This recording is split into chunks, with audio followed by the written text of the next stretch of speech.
Today's guest is a psychonaut, psychedelic advocate, and hilarious comedian. Seems like the perfect episode to briefly mention how absolutely insane it is that we live in a country, most of us live in a country, where alcohol is legal and mushrooms are not.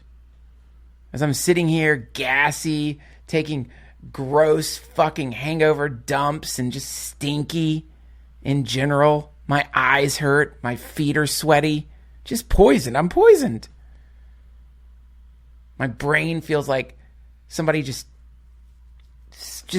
replaced it with a bag of old rotten potatoes. Which, by the way, found in the pantry today. Was noticing this horrible smell in the house. I thought it was the air conditioner. I replaced the air conditioner filter. Yeah, I'm a man. I can do that. It's really hard too. It's very hard to replace an air conditioner filter. Very hard. Was thinking I was going to have to get the air conditioner cleaned. Went up on the roof to look at the unit on the roof because I thought maybe a rat had climbed in there. And we were smelling his decomposition. It was just getting blown out of the AC. But no, what happened was at some point I did that thing. I don't know if you guys do the thing where you're like, you know what? I'm going to order some fucking potatoes. And I'm sure I'll make some French fries, make some potato salad maybe. I don't know. But yeah, a bag of potatoes is like $6 for a whole... Look at all these potatoes. It's nothing. Live off of these things. But, you know, it's a big bag of potatoes. So you put it up in an upper cabinet. And then, like, time passes. You forgot you bought the fucking potatoes. And then your house gradually starts filling with this awful, festering, stinking, industrial waste smell. I've been smelling it for a couple of days. Wondering what it was. Like thinking like, fuck, I hope I'm okay. Am I having phantom smells? That's terrifying. Something about hypochondriac. That's a very scary thing, man. Like you start smelling cigarette smoke when it's not there. Rotten eggs, but it's just like something going on in your brain. Late at night when you've eaten too much marijuana, those are the kinds of things you think when you smell rotting potatoes that are hidden behind toilet paper bags. So today, I'm desperately going around the kitchen with my wife. Do you smell that? Where is it? What could it be? Fuck, is it the AC? What is it? And then reached up into the pantry and pushed aside the toilet paper rolls. And it was like I was standing in front of a Nosferatu. It was just breathing on me at this point. I gagged. I almost threw up. And I rarely throw up. I don't think I've ever thrown up because of a stink. But this is the closest I've ever gotten. That's how bad it smelled.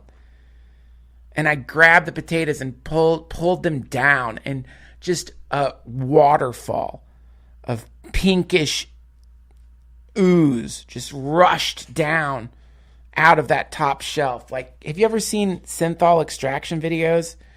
Lunatics inject themselves with this oil to gives them fake muscles, and then inevitably it becomes infected, and they have to go to the doctor, and the doctor slices their arm open, and all this rotting oil and muscle goo just sprays all over the fucking emergency room.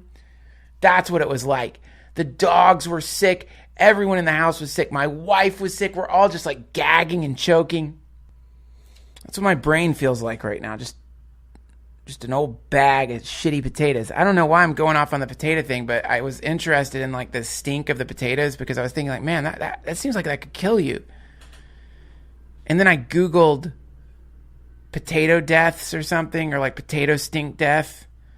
And sure as shit, in Russia, I guess some family had like done the same thing I did, only not just with one bag of potatoes. They'd gotten a Russian quantity of potatoes that they thought they were going to eat, and they didn't. And they put them in their basement. And the parents went down to like, probably because they'd been smelling something incomprehensibly horrible. And they just walked down the steps right into a cloud of rotting potato gas, and they just died down there. Died of potato fumes. Didn't see that one coming, I bet. They didn't predict that when they were calculating in their minds how they were going to die in Russia. They weren't like, oh, probably by potato gas. But that happens. That's the world we're in. Got a little off track. The point is I don't feel great. And so I was sort of like scanning through the internet, recalling that I'd seen some kind of study regarding like alcohol, like how harmful alcohol is in comparison to other drugs. And you can find this. It's fascinating. This professor in England did the study and published it in the Lancet. And they used, I don't know, all these, they figured out a way to quantify harm. And the long and short of it is alcohol is the most harmful fucking drug on planet Earth, right above heroin. It's above heroin.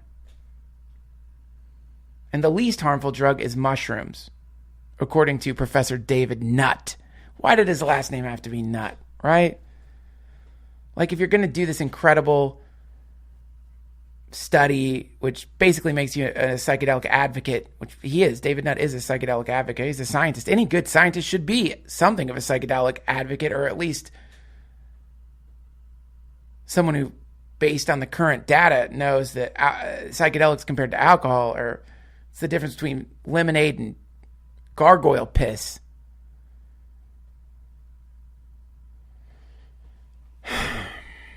But we live in a world where alcohol is completely fucking fine. Everyone loves it. It's great. But mushrooms, illegal. How many other people are hungover around planet Earth right now? How many other people are gassy and disgusting right now? I bet some of you right now are hungover as could be. Just feeling gross, soupy, bulgy, bloated, nasty, greasy. Like one of those hot dogs rolling on the fucking thing in the convenience store. Anyway, I'm not going to go on and on about this because I just went on and on about it. If you want to hear like a long diatribe on how absolutely insane it is that we can't go to a fucking bar and order a nice cup of mushroom tea, then I uploaded a much longer version of what I just said over at Patreon. But I'm not going to spend any more time yapping about it. I feel sick-ish. I want to get this episode up so I could go back to sleep. Also, I want to help promote a screening of Shane Mauss's movie, which is, gross. I want to help promote Shane Mauss's movie, which is going to be screening in LA tomorrow. That is Friday, June 15th. There's also a big party afterwards. And I wasn't able to get this up as soon as I'd like. So that's going to be it. I'm sorry. I know. It's a lazy intro, but I've been drinking gargoyle piss, friends. Don't feel good. I'm going to jump right into this episode. But first, some quick business. Speaking of gargoyle piss, have you been brushing your teeth the wrong way? Much thanks to Quip for supporting this episode of the DTFH. Truth is, most of us are brushing our teeth wrong. You either don't brush them long enough, or you forget to change your brush. You put your brush right next to your toilet. Splatters of bacteria water get on top of it, and then you shove it in that stinky hole you make words with. Next thing you know, you've got more bacteria in there than you're taking out. You're not brushing right. That pie hole of yours is a nasty, sick little thing because you do an improper brush. You don't spend enough time on the quadrants of your teeth. This is something I learned. I didn't even know you could break your mouth up into quadrants, which you can. The 4 quadrants of glory. And Quip trains you to brush your teeth because it has a built-in timer. Helps you clean for the dentist recommended 2 minutes with guiding pulses that remind you when to switch sides.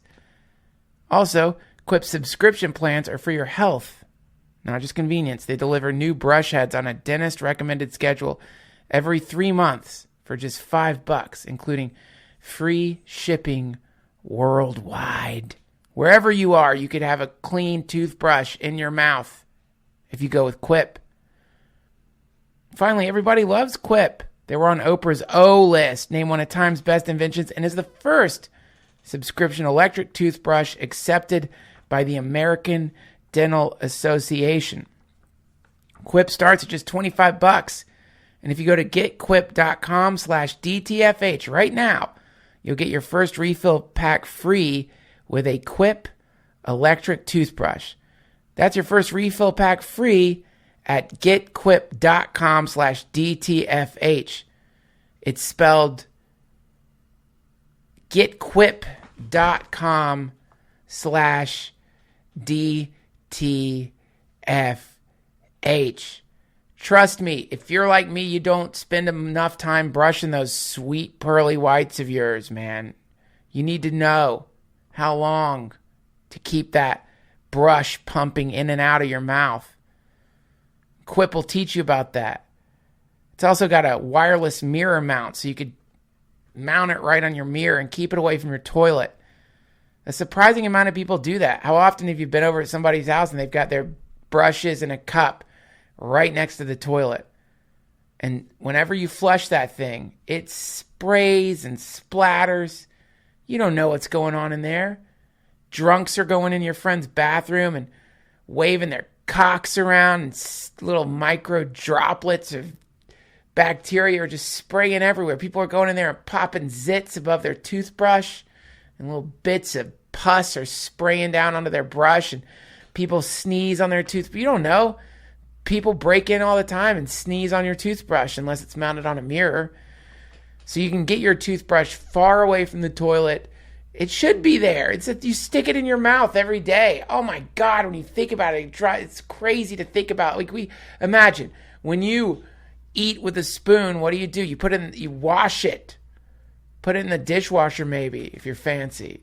But many of us, do just shove that fucking toothbrush into our mouth and just sling it. Maybe you lazily run it under the faucet a couple of times and then put it in a cup right next to our toilet and just splatter toilet water. We're disgusting. But not anymore thanks to Quip. You can mount that thing on your mirror far away from your toilet. Brushing your teeth is one of the most important parts of your day. To stay healthy, Quip knows that, and their team of dentists and designers is focused on helping you take care of your mouth better. Quip, are you ready to explode through the mucoid membrane separating you from the inner cortex of the DTFH? Then it's time for you to head over to patreon.com/DTFH and sign up. You'll have access to interviews before they hit the main feed, rambling, long monologue thingies that I do from time to time, and lots of other stuff. I don't know what that is. Oh yeah, access to our Discord server. We have a server where some of us gather and chat from time to time. If you feel like talking to other listeners, we hang out there. Help support the DTFH. Become my patron. Become my master. Teach me. Discipline. Tell me when I'm wrong. I will submit to you. You will be my patron. Just go sign up over at patreon.com/DTFH. Thanks to those of you who continue to use our Amazon link. If you scroll down on any episode, you'll see one there. If you want to buy something you hear us talk about on the show, or don't hear us talk about on the show, all items, any item, go through that link and buy stuff from Amazon if you feel like it. I'm hungover, man. I'm sorry. This is longer than I like the intros to be, but I don't have time to make it short. Hopefully that makes sense. We've got a wonderful episode of the DTFH for you today. Returning to the podcast is a wonderful comedian, a psychonaut, psychedelic advocate with a scientific mind. He just made a film about psychedelics called Psychonautics, and that's screening at the Chinese Theater June 15th. That's tomorrow at 5 p.m. After that, there's going to be a big party. Now, everyone, please spread your glory wings as far out as you can and flap right into the heart of today's wonderful guest, comedian Shane Mauss.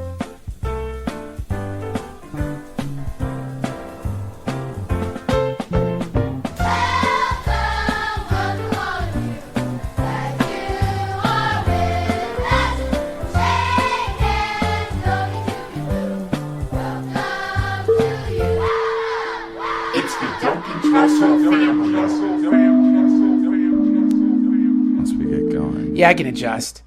Shane, welcome back, man. It's been too long. It's so great to see you. Yeah, good to see you, my friend. So you're in town right now trying to promote this movie that you just finished up? Yeah, I finished the documentary, and it's coming out. It's in this Dances with Films festival. It's in LA, and it's so the movie's premiering on the 15th at 5:00 at the TCL, the Chinese theater, the old man's Chinese. Oh, cool. I keep on wanting to call it the man's Chinese theater, but it's something else now that I should have looked up before coming on. God damn it. But everyone people listening can go is to just my like, website. what the? Somebody, you know what happened just now? I guarantee, like, somebody was like thinking, like, should I fucking kill my grandmother or not? And like, maybe I won't. And now they did it. You just threw someone into a violent.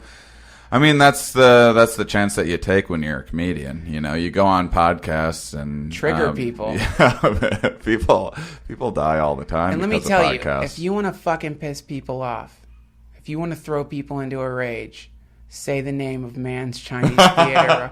It's happened to me. It's like it's a phenomenon in LA that people aren't aware of, but it will send someone into such a terrible spiral. Yeah, I would. You'd think I'd keep it a little tighter to the vest, maybe not just go throwing around those trigger words. You got to be careful these days. On the wall there, you could see the list of trigger words that we're not allowed to use. Oh yeah, I'm gonna be more mindful. You are in a film festival. What's the name of the film festival? It's called the Dances with Films Festival, and so it's nice because people can just buy a ticket to my documentary, and they don't have to get like a whole movie pass, but they can get the festival pass, but they can also get a festival pass. Can you bring our listeners up to speed? The last we talked, you had just come out of a period of great acceleration, growth. You were in a hospital for a little bit. You had gotten out of the hospital. Yeah, it was bipolar episode related to psychedelics. And now you've stabilized, and I was curious as to how you worked into this documentary on psychedelics, this particular thing that happened to you. Well, it kind of changed everything. It kind of changed the scope of the film. We didn't really know initially. We were like, what is this documentary? Are we like... Is this like a tutorial? Like at first we were maybe going to call it, so you're thinking about tripping, and talking about like, this is what setting an intention is all about. This is how you integrate, and kind of showing the process I use with some of the researchers and all of that. And I thought that was kind of an interesting idea, which later just completely got abandoned for what ultimately ended up being, I think, a more... sensible, a more balanced documentary, because the psych ward stuff ended up, we couldn't film in the psych ward or anything, and I was completely crazy at that time, so I wasn't being filmed, and I thought the world was turning against me, and was like I remember reaching out to you and being like, should I reach out? Is he an ally or is he one of the tricksters? Like, I remember just everyone in my life, I had that same question. My girlfriend, my family, it didn't matter. And so we ended up having to animate some of that section and just me like sharing it, and we took some stuff with. Cool. So some of it is little bits of my stand-up. We also recorded. We happened to be recording the first stand-up set that I did right after getting out of a psych ward, and me explaining the story. So we tell a little bit of the story through like little bits of stand-up here and there, but it's driven by. It's a lot of just showing me going and doing. Like ketamine at Dr. Terry Early's office in Santa Barbara. I don't know if I know you've had Cole Marta on the show before. Yes. He works. That's his office. Oh, I got you. And so things like that. Going and doing mushrooms with. There's this Myco Meditations guy that runs retreats in Jamaica, and just kind of showing so we did DMT, ayahuasca, LSD, ketamine, and mushrooms. Kind of covered the big, more popular ones, right? And then the psych ward thing just like kind of really changed the story. So right. So it ends up without talking about without giving everything away, which I kind of already did. It ended up showing kind of a balanced approach where I think for people that know nothing about psychedelics, it will be very informative in terms of understanding the basics of what psychedelics are about. And I've through my tour and everything, gone out of my way trying to figure out how to articulate these things so that anyone can understand.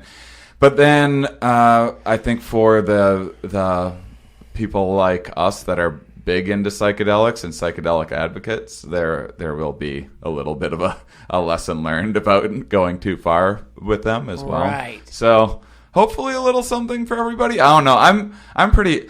I don't know how you are with like hearing yourself or watching yourself. I don't like it. I can't stand it. I don't mind hearing all. myself, but watching myself, it freaks me out for some reason. But I imagine you get used to it eventually. It's just something you must. I guess. I can't really listen back to my podcast hardly. I mean, I can, but I definitely would prefer not to. What do you think that is? That kind of cognitive dissonance that happens when, a lot of people, they say, I don't even want to listen to my voice ever. Like if you try to record someone's voice, they're like, no. Yeah. What do you think that is? Well, there is just the technical of your voice sounds different because of the way your voice vibrates off of your ear bone or whatever, from the jawbone on the inside. I forget exactly what. It's something to do with the way that you hear your voice is different than the way your voice is. Yes. So then you hear your voice recorded and you're like, what? That's not my voice. And it's like is that what I sound like? And then because it's different, maybe it's like jarring or bad. There's also these all sorts of assumptions that the mind tends to make. Like I'm almost 6'4", and so people will always after shows just be like, "You're taller than I thought you'd be," because I think people just assume that everyone is average height. Right. Like that's just the rule of thumb. Yeah. Like just assume everyone's average, and so then there's this jarring like, "Whoa, I wasn't expecting that." Right. That could be part of it. But the weird thing is that we have evolved to be these very confident beings. There's all these the evolution of self-deception is like one of the most fascinating things in the entire world. You can take a picture of you could take a picture of either one of us or your average person. There's individual differences because some people have like lower self-esteem than others and whatnot. But if you take the average person, you take a picture of them and you morph it, like you make it 10% more symmetrical, then 20% more, 30% more. And so you have like five levels of a more handsome Duncan or Shane. And then you go the other way too, and you make it 10%. You make our faces a little more wonky. Right. 10%, 20%, 30%. Yeah. So now you have 11 pictures, 5 of them more attractive, 5 of them less attractive. This is how I feel at any audition I go to. Like whenever you go to an audition and you look and you see the spectrum of you based on like, you know what I mean? So like you see like, oh shit, there's like super attractive versions of me. And then there's like maybe a little less attractive versions of me. And you land somewhere in this ridiculous spectrum of this palette of humanity as you're being like chosen. But keep going. Right. No. But when you if you mix those pictures up and flash them on a screen and have people point at their actual face, like as fast as they can, the face that they typically pick is the one that is like 20% more attractive than their actual face. What do you know what I think that is? I think that is the inside of humans is a soul, and that the soul is so beautiful and so like so radiant and so full of love. You are such a wonderful, positive being. I love hanging out with you. Thanks, man. You are definitely, especially because I have like states of horrible depression and anhedonia and just hate life and everything. Yeah. And every time I talk to you, I'm just like, thanks. Oh, that's a wonderful way of looking at it that would have never occurred to me. Well, let's explore it, because it's like this is the same phenomena that the sense of timelessness of the self. So it's like when you're sort of contemplating yourself, you're not looking at yourself in the mirror. You're like assessment of self is usually based on more of a kind of like field of consciousness, and then you sort of like, oh, this is what I am. And if you really spend any time with that, minus the depression, you feel this. You realize I felt like this my whole life, and it gets obscured by the clouds of ego or mental illness or moods or whatever, but there's this sense of like an eternal nature. There's a feeling of like, oh shit, man, I don't feel like I'm 44. I feel eternal. I feel like I've been here forever, and that like this surrounding body is like, it's getting old, but I don't feel old. So I think maybe when people are pointing at the more beautiful version of themselves, that's the best they can do, because they're like, there's a sun inside of me. Well, evolutionary psychologists have a much more cynical take on what is going on there. I know, which is that 90% of people think that they're better drivers than average. 90% of people think that they're smarter than the average person, and so the numbers aren't adding up. And that's to say that the 10% of people that don't think that they're smarter than average, there might be some very depressed, self-loathing people in there that actually do have a very high IQ, right. and then there are people obviously lots of people in the 90%. There's at least more than 40% of them likely that are not smarter or better drivers than the average person. But confidence is a big thing in life, and I think that I've been thinking about this, about the ideas that, because we're all kind of selling ourselves in a way to others and to ourselves, and to as someone who, like, right now I'm doing great. I like I mentioned before we were recording, went to the rock gym this morning. I woke up super early. I already got a workout in today. And the weather's beautiful. I'm going to see Duncan. There's no problem getting out of bed today. And then those days when you do have a hard time, there doesn't seem like who cares? What is the point? Go out and do another podcast. What it's not going to matter. What, I go to CrossFit today, and that just means I'm going to have to live longer because I'll be healthier, which means I'll have to do more CrossFit, and then I'll just, what am I just going to be this rat in this wheel the rest of my, so it's like, definitely your perception can change the story, but the positive story gets you out of bed and gets you moving a lot easier than. Right. Well, so like your version of the story is we have such a strange dynamic, you and I. And I always feel like whenever I talk to you, I'm like, am I just an asshole? No. Like, why can't I just You're not be an this asshole. wonderful, magical being like Duncan? Oh shit, man! First of all, number one, you're not an asshole. This kind of dialogue is the best ever, because it's like, it's great. We're talking about kind of scientific materialism versus mysticism or something like that. And it's like, when this is an ancient conversation, it's the best conversation, especially when both people are friends and both people aren't afraid of being wrong. Right. So your version of the story is that every day we kind of tell a story to ourselves. Mm-hmm. One story that we can tell is that this is ultimately an absurd life, right? And it's all the beautiful variations on that story. Yeah. This is kind of an absurd life. It's really, really meaningless. Like if we're to look, if we just for 1 second stop being ahistorical, as so many people are these days, and really just take a deep, deep look into the past and understand how many people have lived on this planet, how many people have aspired to so many things, how many people have sat in a chair in an office, their heart resounding with joy as they typed the last letter in some incredible book that they wrote that they were certain was going to change the world.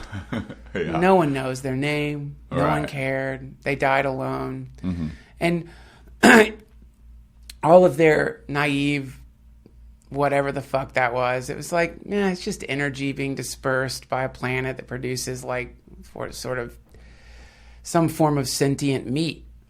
And and it's just meat. It just like comes out of the planet, shuffles around a little bit, sinks back into the dirt, and makes these embarrassing monuments for itself out of price. Some of these monuments maybe are even made out of like more meat, like the stones. Maybe they have shells in them, or there's like, so it's like we sort of are building this bridge into a meaningless future on the bones of those who've died before us. I very much admire your verbal fluency, by the way. Thanks. You beautifully articulate it. Well, I've thought this way before, so Right. I'm very familiar with that state of consciousness. So then the other state of consciousness is this idea like, well, actually, what we are is this eternal, transcendent love field that is playing in the waves of matter, in the way that dolphins surf waves. We're sort of playing here. Mm-hmm. We come here to play. We come here to, like, the same reason you go to the rock climbing gym or people go to the gym. We come here, are granted amnesia, or given pure respite from whatever the infinite consciousness that we emerged from was. We get to experience this thing with full fear. And the fear, if you really sit and look at it, it's beautiful. And if you look at the despair, it's beautiful. Yeah. And if you look at the pain, even the pain is beautiful. And then you start realizing, like, oh, wait, the entire thing is made of beauty. Mm-hmm. Or rather, the thing that I am, as it glows through the field of matter that I've incarnated in, it seems to illuminate it in this beautiful way, even when it's the worst thing ever. So there's another story to tell yourself. And then but these are two stories. Mm-hmm. Now, I think it's important to find the truth out.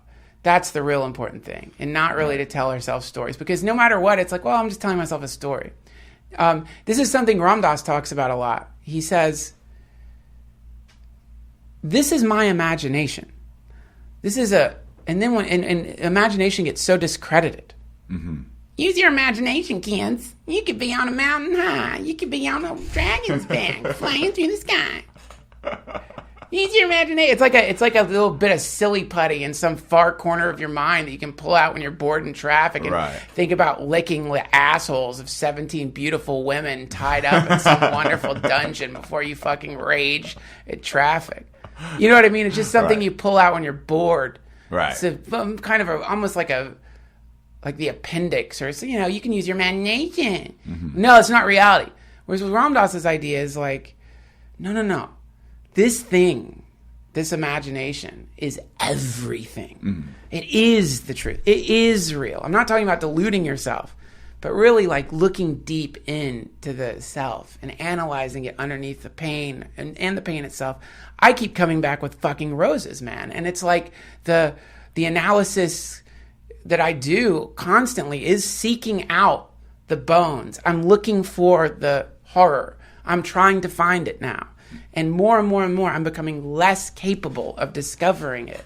And I to me, that's its own weird form of like, fuck, am I okay? I had a moment like that last year when I came down from my mania and I started feeling depressed again. I was like, oh, good. Oh, I'm experiencing reality again. Right. And I can tell it's real because it hurts and it's sad. Right. And which is in itself depressing. But yeah, I mean, I go back and forth so much. And I do think that this is maybe just, what a wonderful, interesting, odd, pointless blip of existence. Like, it might be both of those things at once. And let's talk about the pointless language, because it's like, when let's look at that for real. Because especially when like I start ascribing words like that to my existence, I want to be sure I'm being precise. Right. So, for example, the pointless thing. It's like, well, we do know there's suffering. There's no question about that. I think that you could. That's like an inarguable truth in the world, isn't it? Right? Like, I don't think anyone could tell you, no, there's no suffering in the world. I can't imagine anyone saying that. Is it an axiom to say that life is suffering, like the Buddhists say? Is it a human life is filled with suffering? Is that an axiom? Is that an undeniable truth? Do you think? I mean, I think that, the way that I look at things is we have all of these different emotional states are just different evolved motivators, psychological motivators. But still suffering. Yeah. Like, you could say there's, like, even if, I'm talking from a purely scientific, like a materialist point of view. Yeah. Suffering is real. Yeah, mostly because you want to avoid that feeling. Like, right. Pain is real so that you'll not suffering jump off of that fucking thing that will cause you pain and suffering. Right. Or whatever it might be. Right. And there's certain types of suffering that are good suffering, probably, right? Is there good suffering? Oh, yeah. Because there's like accomplishment, and reward of having to, even when I think about going to CrossFit, it's to me like pure hell and torture for an hour. And then afterwards, I'm like, I did that. So maybe that's like pain versus suffering. Maybe like you could say, I don't know. I go back and forth on this, like the difference between pain and suffering. But it might just be a semantic question. I don't know. But the what I'm getting at here is pointlessness. Right. I want to talk about pointlessness. Yeah. And like, if you were from your trained scientific mind, yeah. If you were asked to prove scientifically that this existence is pointless, how would you go about doing that? Yeah. I guess to make it falsifiable, you would be like, but what if there is a point? And then there's points. There's an infinite amount of points everywhere. And it's not so much that, I think I've talked about this before, it's not so much that... It's filled with points. It's more like... It's more that the idea that there is one singular point. First of all, let's just get real scientific and define what is a point. I don't mean mathematically. I mean like in a human sense, in the existential great sense. question. I mean, I guess it's a goal. I think much of this consciousness is kind of goal assessing software. Okay. So I think that when you go, oh, here's what this purpose is, there's this finish line that you get to, whether it's an afterlife or a comedy central special or whatever so it's a goal. Yeah, So for you, a point is a goal. But then it's also when you ask like, what is the point of life? Then you can go like, well, why? If you're wondering what we're here to do, ask how did we get here in the first place, and then that quickly just becomes we're vehicles for our genes, right? Okay. So then that is kind of. That's the point, I guess, but our genes don't have like any kind of a conscious goal in mind, as far as we know. But we do, right? I mean, we certainly do. Like, there are point. Like in other words, like if you're establishing like, okay, a point, the point is right. to have a goal, right? Which I think. I don't know. Like, this is where we get into the whole subjective thing. It's like, oh shit, we're running into a real problem here, because it's like, well. Yeah, if somebody was telling me, listen, man, the point is to achieve your goals. Yeah. I would be like, dude, you're going to blow your fucking brains out, man. Because I get it. Achieving goals is fucking incredible. Like, every time I get a podcast up and I work really hard and get the thing up and get that nice dopamine drip, it's wonderful. It's wonderful. It's wonderful. But the shit I'm into right now, man, is I really love Chogyam Trungpa right now. This Chogyam Trungpa Rinpoche is a Buddhist teacher, and I'm taking lessons from this guy David Nichtern, who's a meditation teacher, and he's like, Chogyam Trungpa Rinpoche said, this is hopeless. Mm-hmm. So that's the first thing, and he meant it. Like, this is hopeless. So number one, let's stop torturing ourselves with the idea that there are points. Right. We torment ourselves with points. So now let's just get rid of that shit altogether, right? And say, okay, maybe let's just say it is pointless. Great. Now we live in a pointless world. Mm-hmm. Let's see what that's like. And so his thing is like, this is what's happening here. And it sounds grim at first because you're resisting it. So it sounds grim at first. And when I first read it, I was like, what the fuck are you saying? You bastard.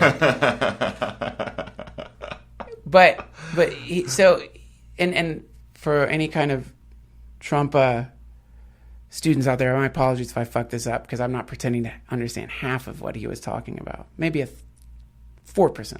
But I kind of get this one. So what he's saying is, it's kind of like, listen, here's where we're at here. We are in a really, really perplexing situation here, which is that we are existing. We have existence. We're in these bodies. They are impermanent. We are dying for sure. Our identities seem to be real, but they're not at all. Like, if you spend any time at all, like, contemplating who you are, what you are, any part of it at all, if you look deeply into it, you begin to realize, like, this shit is all, like, kind of, like, wavery and, like, vaporous. You know, it's like the person I was yesterday, I'm kind of that person today, but maybe not really that person anymore. The person I was when I was a kid, I'm not really that identity anymore. And there does seem to be a sense of, like, you know, eternal self. But the more I look into that thing, it's like, wait, what are you seeing there, the eternal self, really? There just seems to be this field of seeing a thing. So, but am I that? So the idea is that, like, we're in a really, really difficult predicament for sentient meat to get into, right? So that's the suffering. We are suffering here. We are suffering. That's real. You are suffering. Yeah. When you sit still for any amount of time, you want to start doing something. You want to look at your phone. You want to turn on the TV. Yeah. You want to send an email. You want to check your bank account. You want to see where this thing is going. How many tickets did I sell? Am I doing... You want to hear a fantastic study that was like this very thing about kind of restlessness. That's not the exact thing that they were studying, but they would have someone fill out a survey or whatever, and then they'd be like, we're not ready for the next part. You have like 30 minutes or whatever to kill. You can either drop this survey off next door, or you can walk 10 minutes away to drop it off at this other place. And people would logically go like, oh, I'm just going to drop it off next door because that's less steps that you have to walk. But if you instead would say, oh, there's a dark chocolate for you at the one next door and white chocolate for you at the one 10 minutes away, or switch it around, didn't matter. People would go, oh, I like white chocolate, so I'm going to make the trek to 10 minutes away. If you give people the slightest reason, the slightest excuse to busy themselves, they will do it rather than sit there twiddling their thumbs for 30 minutes. Right. Yeah. And so here is the question. Why? Why do you think that is, Shane? I think there is an evolutionary mismatch with our current state that we find ourselves in, where there was never enough. There was never a time in our evolutionary history where you were safe to just kick up your feet in the hammock and chill out. I think there wasn't refrigerators stocked with food and grocery stores that you could go and replenish this refrigerator at. What is that data coming from? Because Chris Ryan he paints a picture of the world as having, like, like you try to summon up, like, what was the work week? What did the work for hunter-gatherers? 4 hours a day or whatever, and then they'd sit around chilling, whatnot, the rest of the time. But is that chilling, or was that trying to increase their social status to attract mates? And when you're sitting around trying to, like, be the most charismatic guy around, or when you look at like there's this baboons. I think it's baboons. If you study when primatologists study them, they have a similar thing where it doesn't take them that many hours to go out and gather the resources that they need to feed themselves. Right. And so they have a lot of free time on their hands. And so they're just kind of bastards. They all, like, pick on one another, and they're always in fights because when you give them enough time, they spend the rest of their time just trying to increase their status. So it's definitely not. I think that there was never when people think about evolutionary goals, they think about survival more than anything. Oh, you'd get food or whatever, but there's so many other things that we need to do to get the most valuable mate out there, or multiple mates. There you go. So that's perfect. That's a perfect response, and it totally fits into the Buddhist paradigm, which is here's what happens when you're sitting still. For me, when I'm sitting still, what starts happening is you either don't want to be there, in the sense you're sitting still and you're like, this is boring, my back hurts, my legs hurt, I gotta move. Or you have in your mind another place you want to be. So this is called desire and aversion. So in any given moment, a human is quite often longing for something, the points, the goals, longing for some phone call to come in, longing for some state, or they're not wanting to be where they're at, because where they're at sucks. It's too hot, it's too cold, I don't like the service in this restaurant, it's too loud, I don't like the air conditioning in this mall, I'm starting to feel claustrophobic here, I want to move. And so all that is suffering. And so the idea is that is life. And we don't want to deal with that. But we want to imagine there's some respite down the line. Around this corner, that corner, up, down, here and there. If I go into this cubbyhole, comb my hair this way, rearrange myself, close the door 3 times, clap my hands, become the president, become a king, become a pope, say I'm sorry to my mom, figure out a way to resurrect the dead, cure cancer, become the most famous comedian on earth, become the emperor of planet Earth, become the emperor of the galaxy, become the emperor of all the universe, become the ultimate emperor of all things. We create all of these dreams. Right. The dream is the suffering will end. Yeah. The truth is the suffering will not end as long as you're alive. Yeah. And this is so unbearable for people that they create all of this ridiculousness. And this is where the delusion comes in. So it's like, now I'm creating this imaginary world. I've literally, like, in the way Trumpa puts it is, I'm standing on a floor of razor blades right now. That's existence. It sucks. It's cutting me. It's cutting my feet. I'm bleeding. I'm hurting. It hurts so much. I cannot believe how much this fucking hurts. But instead of going into the pain, looking at it, what is this pain? Why the pain? What is this feeling of the pain? What does it really feel like? Where does it hurt? What is it? What we do is we craft, the way he puts it, a beam, an imaginary beam in the ceiling made of delusion. So we're sitting on these fucking razor blades cutting ourselves, and we look up at this beam. And that beam, that's where we climb in, we burrow into the delusion. And so now we're like, okay, I'm working on it though, man. This is going to be, oh yeah. You know what? They're probably going to come up with some kind of fucking age rejuvenating thing. Like, I know I'm getting old, but I bet in 5 or 10 years the back pain will go away. And this is really going to work out for me soon. I know it. And as soon as I get that fucking thing and the thing comes and this comes, and then I'm going to be great. I'm going to be great, man. So we're always like looking at that beam, pretending we're getting better, instead of doing the exact thing that will cure us, treat the symptom, treat the whole thing, which is to stop and feel the pain. Yeah. And know it and not run away from it. And that place, that state of self-exploration, going towards the pain instead of away from it, that is where the gold is hidden, And if only I can get further into the pain, then I'll get to all of the good. Exactly. That's another. Now it's not just in. Now you're not just standing on razor blades. You're surrounding yourself. Now you're like, I'll throw myself into the blades.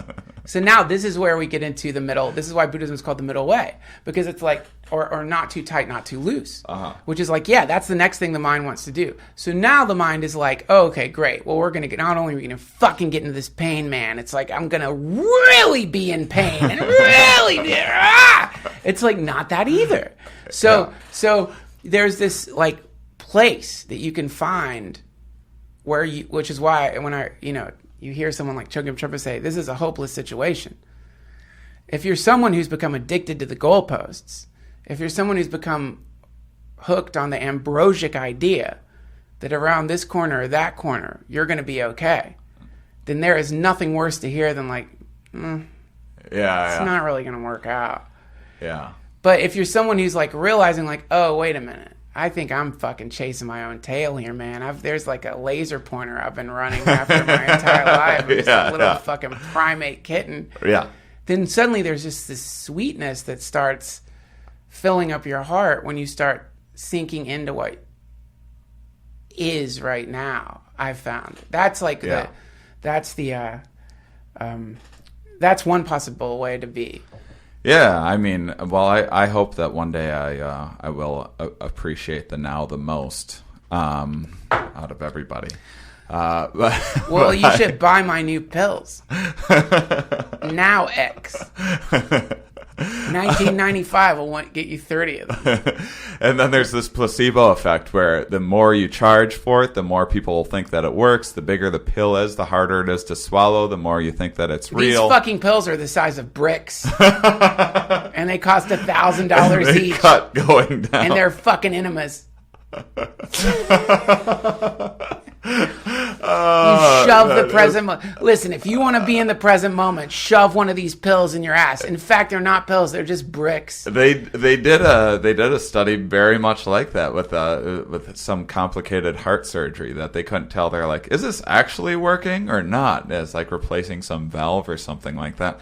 And so they had one group where they did the surgery, another group where they didn't do anything, and then they had another group where they opened up their chest and then didn't do the surgery and stitched them back together. And the group where they opened up their chest and just stitched them back together ended up doing the best because the surgery was harming them. But it was enough harm, it was enough to, like, that people went, well, they wouldn't have done that for nothing, you know, but they didn't touch the heart, so it didn't fuck with them. But then it gave them enough, it changed whatever happens when you have this idea of positive well-being and you think things are going to work out. The body's amazing and can repair itself in certain circumstances.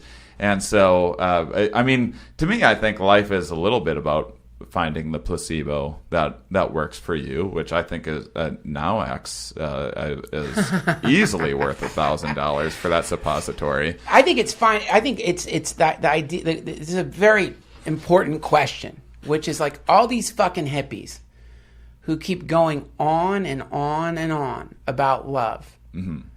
Are they full of shit or not? Is that real? Right. When I see these people... That is an important question. Is that real? Right. Is that real or not? When I'm looking at Ram Dass and he's glowing with light, mm-hmm. and when I feel my life transform from like very slow transformation, but a real transformation from my association with that particular paradigm, the question is it real? Does it work? Is it all truly just pointless? Is there some other way that isn't delusion, that isn't placebo? Have I missed something?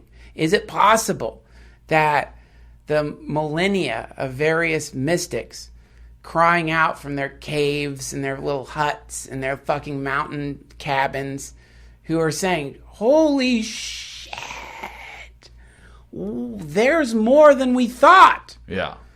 And the way to get there is not the way you think you get there. Yeah. Is that bullshit? Or is it real?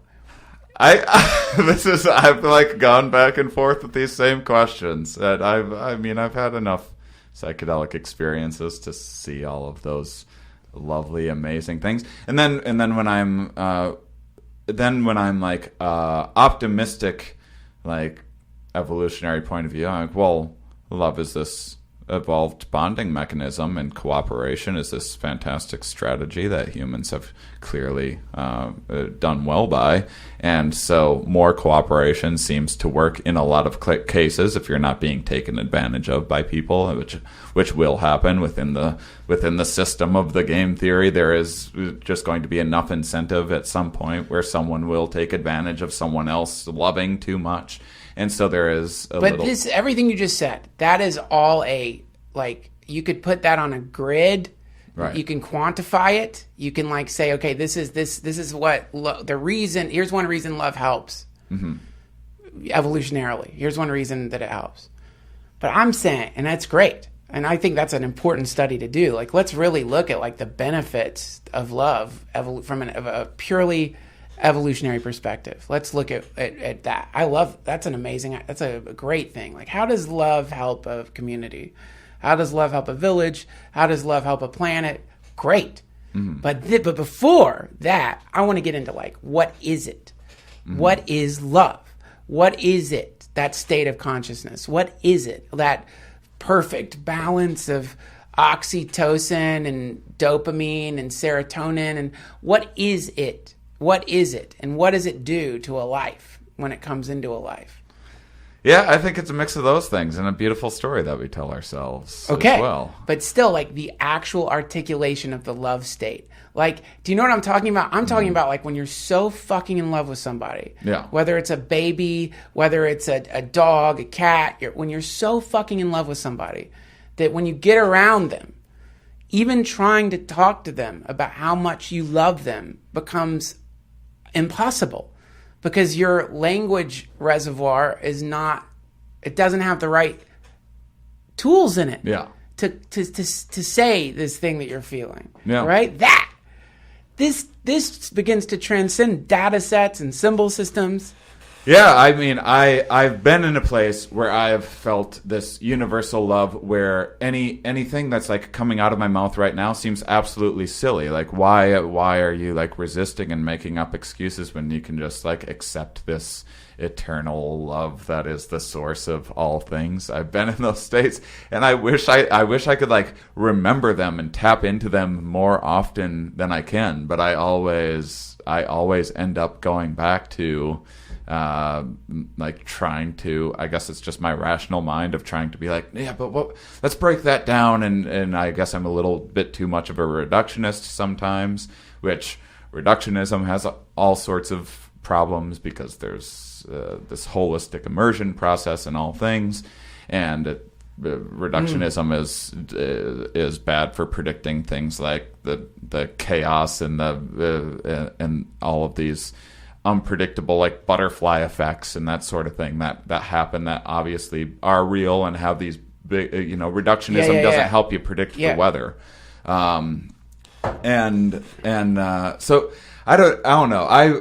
I do think that I wonder a lot about because I like after my thing last year and what I was in, I was like, oh, I'm like really loving doing this indie comedy, so maybe I'll get out of like comedy clubs because that was wearing old. So maybe I found myself chasing another thing, and then after a while I was like, well, why am I doing any of this? And I've accomplished so many goals in my life, and then you get up and to the top of like Mount Nowhere and kind of realize that there's just a bottomless pit of want up there, and there's just like, oh, I guess there's another peak over there that I should go and have another look on top of that one. Maybe there's the answers up there that will give me and then there's also, I mean, the way in which we age and how our age affects our well-being and what brings people pleasure is another thing as well. So it might just be that we're like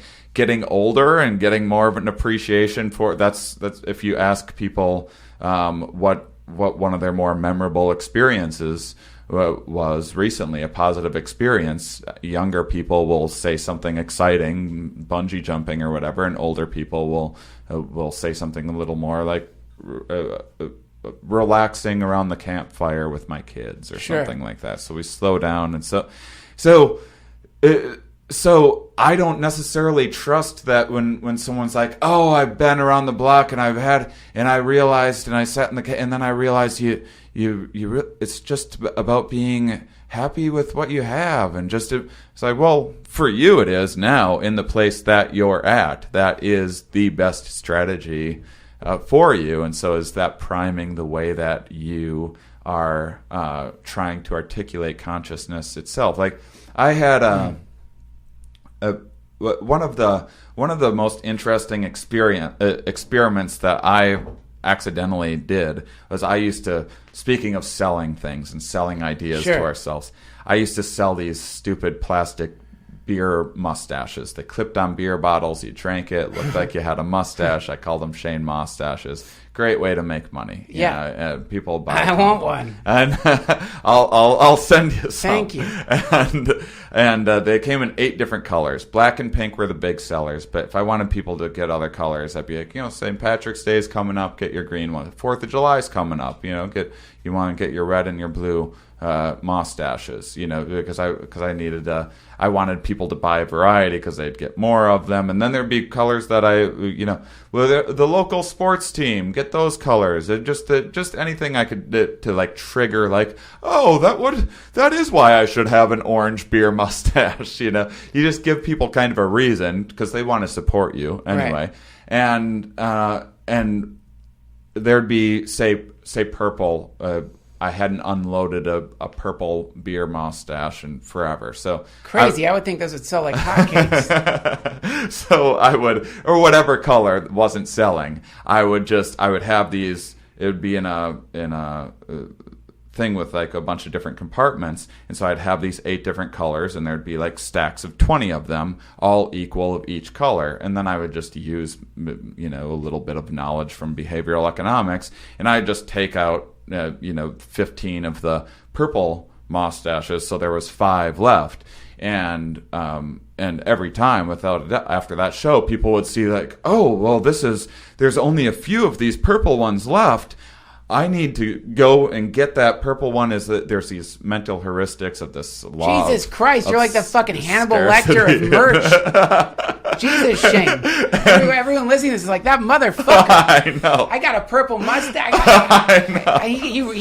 I went to his fucking show and then he hypnotized me into buying a purple fucking beer mustache using some satanic scientific potency. Exactly. But I think we're all doing that to ourselves.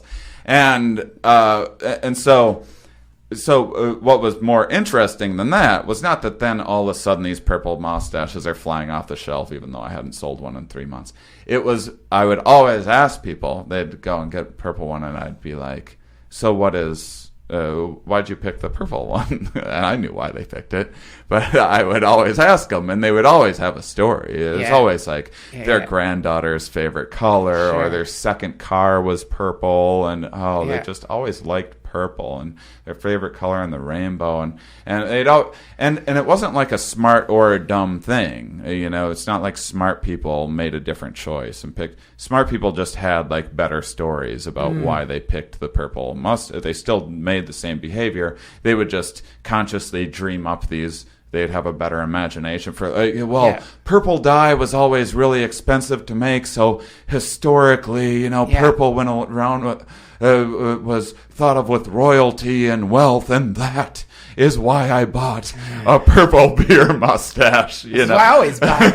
Everyone in my family has used a purple beer mustache. And so you could kind of always tell how intelligent someone is by the sophistication of the lies that they tell themselves.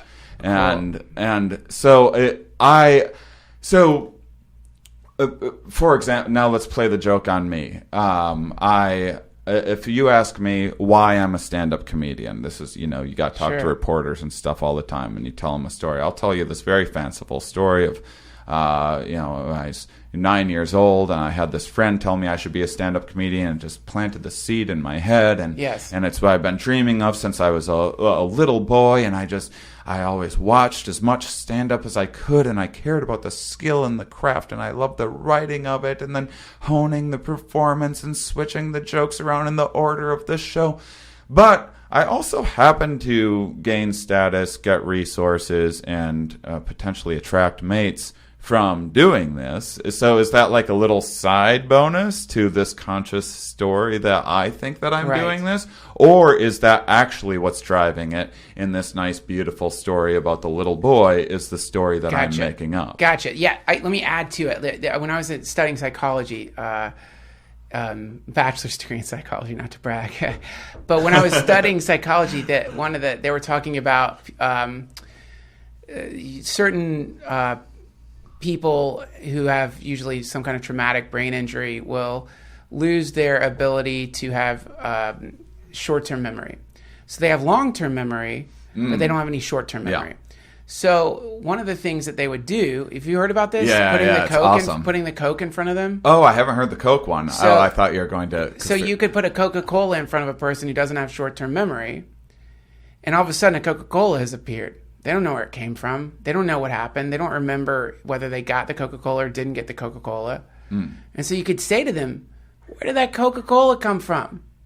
And they would say, oh, I got up and went to the Coke machine and got a Coke. Because for their mind to have no ability to explain why a Coke had just appeared, it was easier to invent what happened to get that fucking Coca-Cola than to deal with the fact that shit's just appearing in front of them. It just didn't work for them. Yeah. So it just goes along with what you're saying, which is that we want to give ourselves a reason for this thing or that thing. Mm-hmm. Yeah.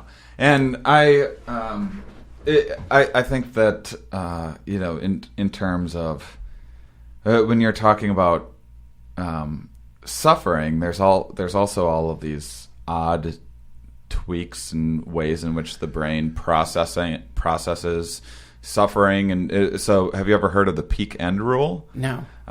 This is fantastic. It will come with a very funny little study at the end that you're going to love. So the idea is they're like, how does the brain process pain or suffering? Is it like units of pain? Like you hit yourself a little bit with a hammer, that's 4 units of pain. You hit yourself twice as hard, that's 8 units of pain. Is that how it's doing it?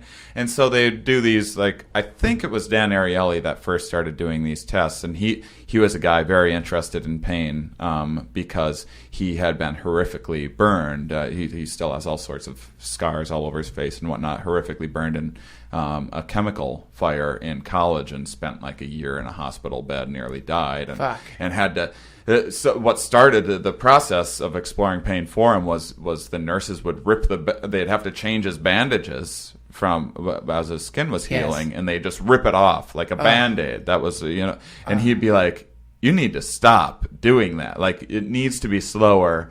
This is, and they would just be like, no, we need to.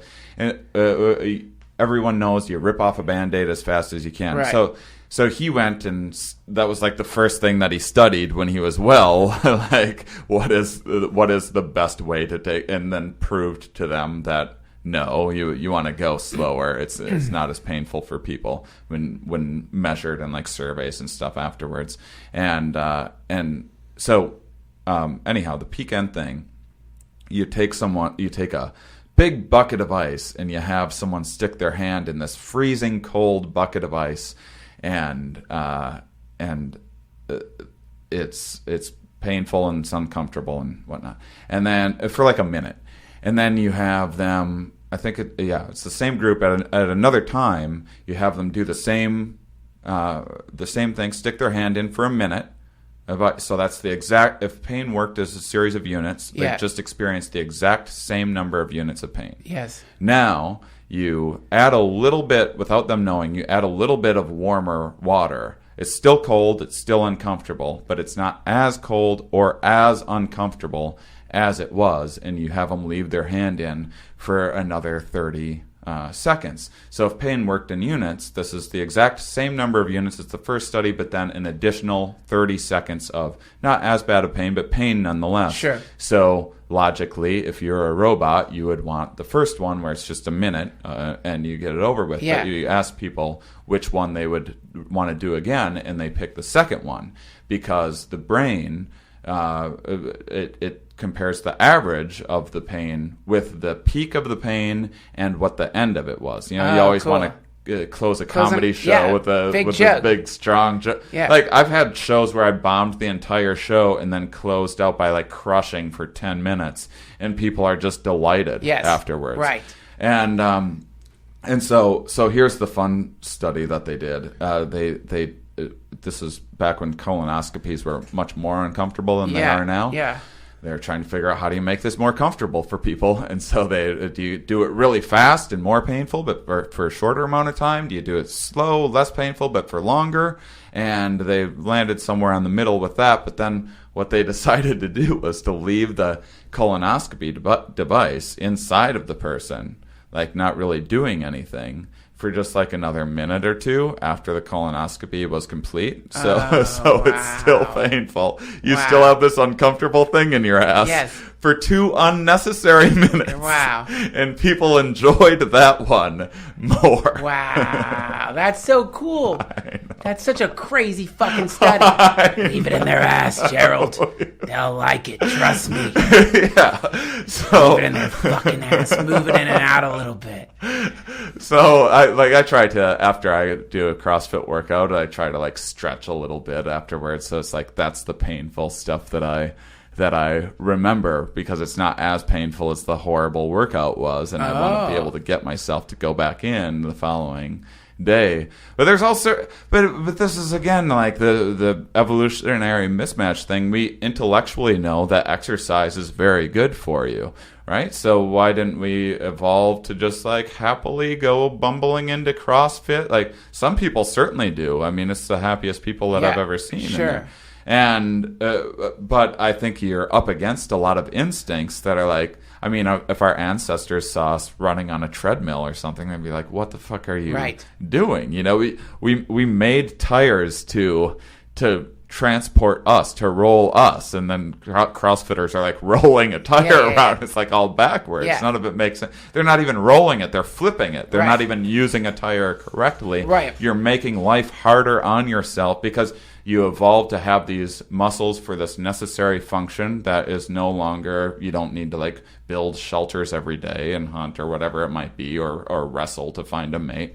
And but now you have all of these, you're set up for all of these muscles, and now if you don't exercise them, they'll deteriorate. So now, rather than muscles being this thing that served this function of lifting stuff that you need to lift, now you need to lift stuff to serve the function of muscles. You're lifting things for lifting's sake. Like to lift up something heavy and then just put it back down into place. It makes no sense whatsoever. Well, it feels good. It feels like afterwards, it's certainly, or there's like an endorphin rush. When you're lifting shit, it feels good to lift heavy things. Like it does.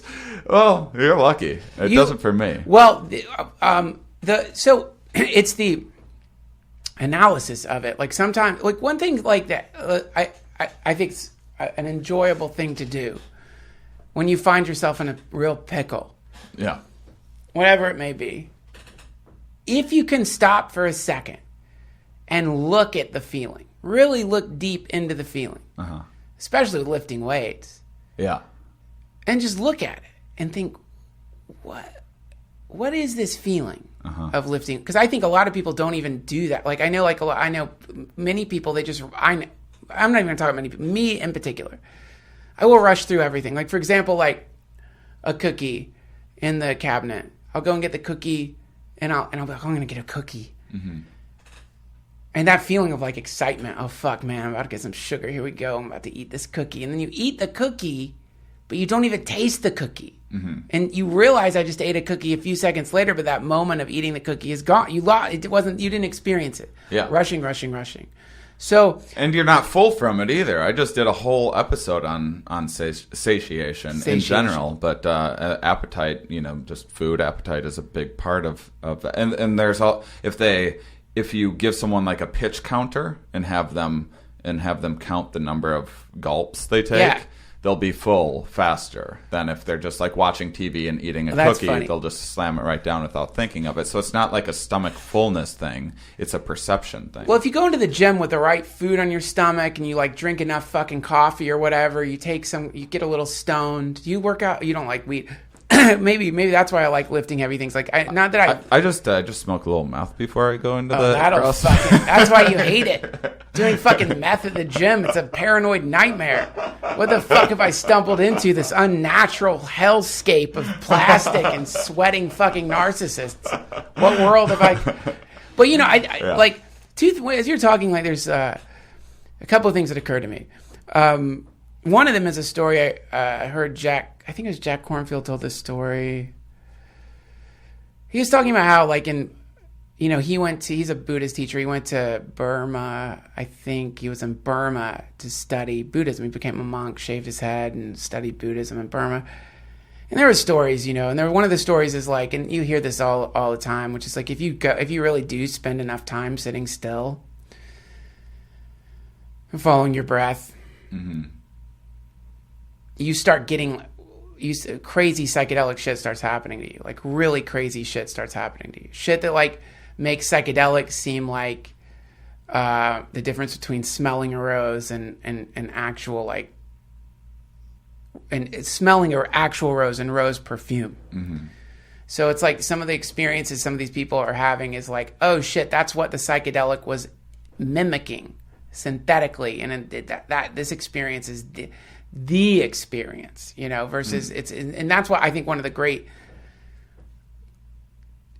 gifts of psychedelics is that they give you a strange place you can refer to if you decide to start like getting into like whatever it may be. So, yeah, it's a little bit of a compass too, I feel like. Yeah, it gives you points you in the right direction. This reminds me, you could say, for example, this kind of reminds me of MDMA, right. The thing I'm feeling right now. This kind of reminds me of ketamine a little bit right now. This kind of reminds me. So it gives you this interesting thing you can refer to, but so this is one of the things they talk about, and they get really precise in their ability to kind of dial up certain states of consciousness in the same way I'm very precise when it comes to dosing myself with psychedelics. I know the amount of this psychedelic or that psychedelic to microdose, and I can approximate what state of consciousness that's going to put me into.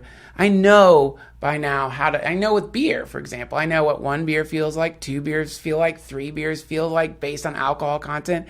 That's a great trait to have. I get wrong sometimes with that, but mostly like I can guess what's going to happen if I drink that next fucking whiskey ginger, right? So in the same way, like through a disciplined practice, apparently, and now I'm completely speaking from other people's stories, not my own. You can begin to dial in certain states of consciousness through whatever the practice may be: breath work, sleep deprivation, food deprivation, some combination of yogic poses mixed in with some kind of exposure to the elements, mixed in with, who knows what. But they have all these different ways, or maybe just a basic understanding of who knows, maybe they figured out a way to trigger certain, I don't know, neurotransmitters, or maybe they, they're who knows, but they can really go into these various states. And they have visions. And in these visions can be so profound. And they get mystical, like where people can travel, can like, astrally project to other places and see things that are happening and predict the future and all the stuff that you fucking hear about. Who knows? So Jack Kornfield tells a story that there was a monk who was like having all of these incredible visions and like all of these incredible experiences and been meditating for a while. And he was like, witnessing what I guess we might call the DMT realm or the ayahuasca. He's seeing spirits, talking to God, seeing the Buddha field, seeing all the Buddhas, seeing the where we're all headed, the ultimate final state of like pure enlightenment for the entire universe. He's seeing it all. And so he went to this monk, a teacher who was out there in Burma, to tell him all the shit that, man, I'm seeing the fucking Buddha field, man. I'm seeing the Buddha. I'm seeing the great chamber of enlightened beings that breathes the universe into existence. I'm seeing it all, man. Mm-hmm. And the teacher said to him, you're missing the point.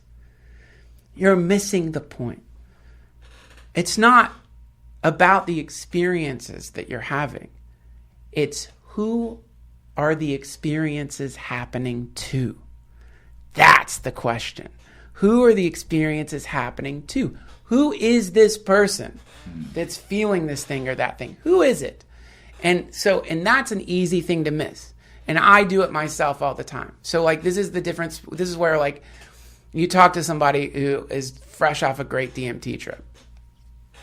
And they're going to tell you some crazy shit, man. They saw, listen to Terrence McKenna's beautiful, flowery way of describing these fucking DMT trips. Yeah. Oh my God. It's incredible. You feel like you're tripping yourself. Yeah. Some people, maybe they're not so good at it. It's like someone telling you a dream or something, but it's still, whoa. And yet, all of that stuff, it's a way to distract yourself from a bigger question, which is, who is this shit happening to? What am I? The experiencer, the thing that is like ascribing meaning and reason, and it's because of an evolutionary dynamic, or it's because of the soul field, or it's because I'm made of love, or it's because this thing or that. Who is made of love? Who is the soul? What is this thing that we are? Yeah. What are we? What am I? What are you? Right. And that, to me, that's where the fucking rubber hits the road, is that perpetually going back into that sense of like, what is this? What is the thing that is experiencing all of this stuff? I love just going back into that. What is that thing? And the more like that practice of like inquiry happens, I've noticed a kind of relief from the reactionary states. You know, it just feels like you become a little less reactionary when you're not so caught up in like, oh, I'm Shane, I'm Duncan, the podcaster, or I'm the comedian, and this is why I do my podcast, and this is why I do my comedy, and this is why I make my art. Like, you ask a fucking kid, it's one of the funniest things ever when you ask a kid who does something ridiculous. You know, you see these fucking kids, YouTube videos, hilarious YouTube videos. They've covered themselves with paint. They got a can of paint out, and they covered themselves with paint. They painted the fucking wall. They painted the bathroom. Yeah. And you say to them, why did you do that? And what do they say? I don't know. Yes! Because they're honest. Yeah. They don't know. Yeah. They don't know why they fucking did that. They just did it. Who the fuck knows, dude? That's an adult question. You want to know why I did that? I don't fucking know. You sick motherfucker. Addicted to goddamn meaning. I know it is. It really is an addiction. But then it's like, but it is. It's an addiction because but the somewhere in the exploration of the self, and it's a process. I think there is some kind of antidote to the horror. I will buy this pill for $1,000. This antidote to the horror. I just have to stick this brick up my anus. You just shove a brick up your ass, Shane. It's only $1,000. Listen, when I was told, this is literally just a red brick. Here's where it gets weird. So you're telling that story about the mustaches. So the man who taught me this, it's really weird because he presented to me. He's like, he had this entire display of different pills, so to speak, enemas to shove up my ass. And there was probably like 65 basic normal sized butt plugs. Yeah. But there was only one brick left.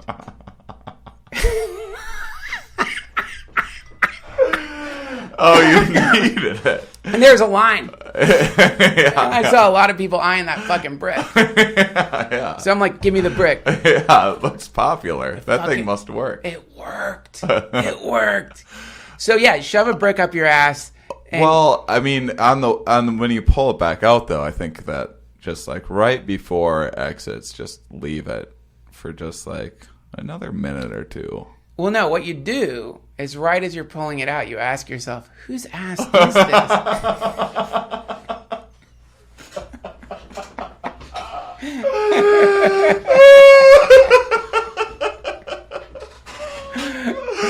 Well, it's also very subjective and because we're living with our asses too, Yeah. whereas like you ask someone else to describe, Yeah, it's just you ask someone else to describe what they're seeing. Yeah. And people are going to have all sorts of different takes on what's going on. Well, the man who sold me the bricks, the brick man, he kept saying to me, whose ass is this?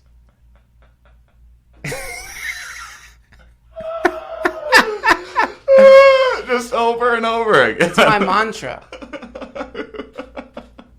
When things get rough, man, I just start chanting, whose ass is this? Whose ass is this? Whose ass is this? Whose ass is this? Whose ass is this? Whose ass is this? It works every fucking time, man, Wow. because it's like, yeah, because it's like, we're always getting bricks shoved in our ass, so to speak, you know. So well, life's gonna shove a brick in your ass whether you want it to or not. So isn't it just better to have one in there? From one of your favorite podcasters, by the way, for only $1,000. Guys, $1,000, and not only if you order this today, use offer code Enlightenment.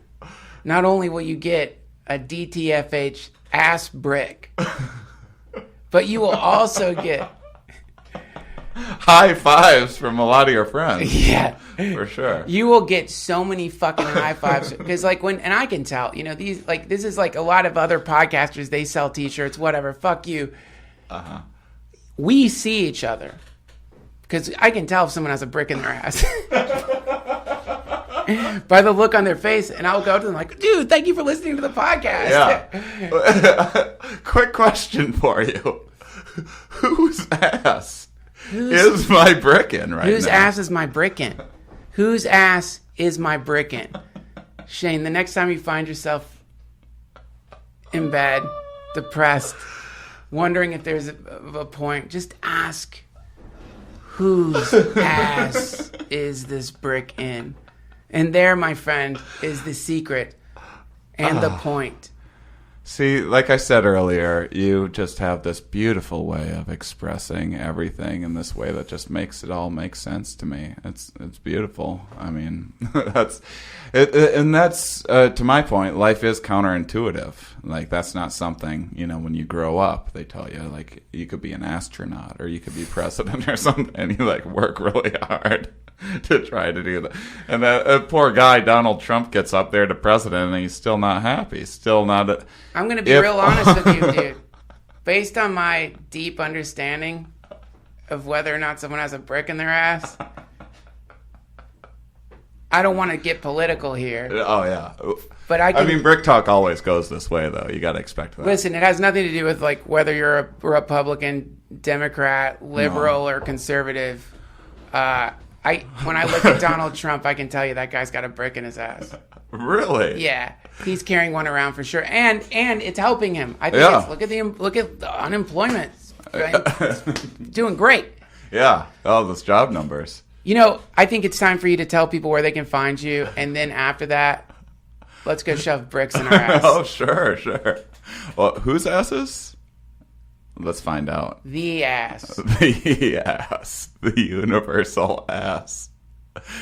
What came first, the brick or the ass? At the start of all things. They both came together because they were in love.